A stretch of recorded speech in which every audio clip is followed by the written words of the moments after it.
श्रीमती संगीता यादव। आएगा तो क्या संगीता जी को नहीं बुलाऊं? क्या आप नारी शक्ति की आवाज को दबाना चाहते हैं? आप इधर उधर नजर फैला दीजिए, ऐसा मत कीजिए। वो ऊपर से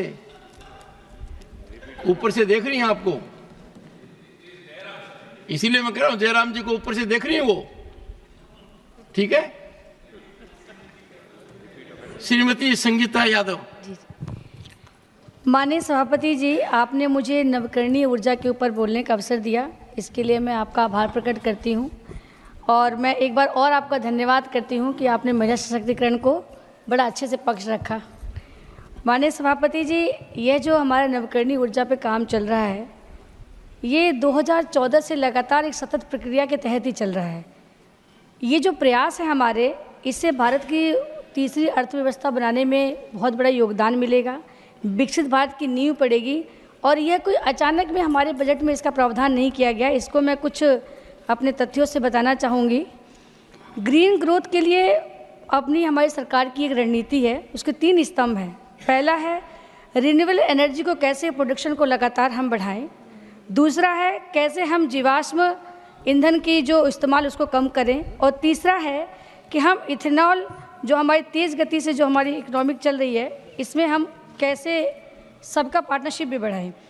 इसी के तहत हमारी इथेनॉल ब्लेंडिंग हो, पीएम कुसुम योजना हो, सोलर मैन्युफैक्चरिंग के लिए इंसेंटिव देना हो, रूफटॉप सोलर स्कीम हो, कोल गैसिफिकेशन हो, बैटरी स्टोरेज हो, किसान पीएम प्रणाम योजना हो, गाँव के लिए गोवर्धन योजना हो, शहरों के लिए व्हीकल स्क्रैपिंग योजना, ये सब उसी का पार्ट है। माननीय सभापति जी, आज 2014 से रिन्यूएबल एनर्जी के लिए भारत सरकार ने जो भी लक्ष्य रखा है उसको समय से पूरा किया है। पेट्रोल में 10% इथेनॉल ब्लेंडिंग के लक्ष्य को रखा गया था, वो 5 महीना पहले ही पूरा कर लिया गया। 20% इथेनॉल ब्लेंडिंग के लक्ष्य को भी भारत ने 2030 से कम करके 2025-26 तक ही पूरा करने का समय रखा है। माननीय सभापति जी, इसमें कुछ रचनात्मक सुधार भी किए गए हैं। पहला ये है कि हमारे ऊर्जा के क्षेत्र का उत्पादन हो, सही से वितरण हो, और यह जो वितरण एक बार हो जाए उसकी स्थिरता भी बनी रहे, इसके लिए राष्ट्रीय ग्रिड की स्थापना की गई है। माननीय सभापति जी, 10 वर्षों में हमारी सरकार ने ऊर्जा के क्षेत्र में अन्य कई महत्वपूर्ण कदम उठाए हैं। हमने इंफ्रास्ट्रक्चर में 11 लाख करोड़ का निवेश किया है, इसमें ऊर्जा परियोजनाओं का महत्वपूर्ण हिस्सा है। और ऊर्जा की मांग को दोगुना करने का लक्ष्य भी रखा गया है 2045 तक। 2030 तक 500 गीगावाट की नवकरणीय ऊर्जा क्षमता स्थापित की बात भी की गई है। आज पावर मंत्रालय का जो बजट आवंटन है वो 20,502 करोड़ रखा गया है, जो 2013-14 के आवंटन से 150% ज़्यादा है। माननीय सभापति जी, आज ऊर्जा के क्षेत्र में हम केवल नवकरणीय ऊर्जा के साथ रोजगार पे भी काम कर रहे हैं। इसके लिए हम सोलर पैनल इंस्टॉलेशन और ग्रीन हाइड्रोजन सेक्टर में प्रशिक्षण कार्यक्रमों के माध्यम से लाखों लोगों को रोजगार दे रहे हैं। हरित हाइड्रोजन सेक्टर के लिए कुशल कार्यबल तैयार करने के लिए 6 वर्षों में 6 लाख लोगों को प्रशिक्षित करने का लक्ष्य रखा गया है। सोलर पैनल इंस्टॉलेशन और प्रबंधन के लिए टेक्निकल क्षेत्र से जुड़े लोगों को भी 1 लाख लोगों को ट्रेनिंग देने की योजना बनाई गई है। सूर्य घर मुफ्त बिजली योजना का प्रावधान भी किया गया है, जिसके अंतर्गत 1 करोड़ घरों में सोलर पैनल लगाए जाएंगे। माननीय सभापति जी, हमारे प्रधानमंत्री जी बहुत विजनरी तरीके से काम कर रहे हैं। हमारे अन्नदाता कैसे ऊर्जादाता बने, इस पर प्रयास चल रहा है। कुसुम योजना उसका बहुत बड़ा उदाहरण है, जिसके 3 कंपोनेंट हैं, कुसुम ए, कुसुम बी और कुसुम सी। कुसुम ए में हम बंजर ज़मीन में बिजली का उत्पादन करेंगे सोलर पैनल के माध्यम से। कुसुम बी में अपने खेत में आप सोलर पैनल लगा के बिजली का उत्पादन करें, और कुसुम सी में सोलर पैनल लगाकर कृषि सिंचाई की व्यवस्था की गई है। माननीय सभापति जी, गोवर्धन योजना के बारे में बात करें तो ग्रामीण क्षेत्र में कैसे नवकरणीय ऊर्जा पर काम किया जाए, इसके लिए काम हो रहा है। इस बजट में सरकार ने गोवर्धन योजना के तहत 500 नए प्लांट लगाने की घोषणा की है। ये पुराने ज़माने के गोबर गैस प्लांट की तरह नहीं होंगे। इसके लिए सरकार ने 10,000 करोड़ रुपए की राशि इस बार के बजट में रखी है। माननीय सभापति जी, महिलाओं के लिए हमारी सरकार हमेशा चिंतित रहती है।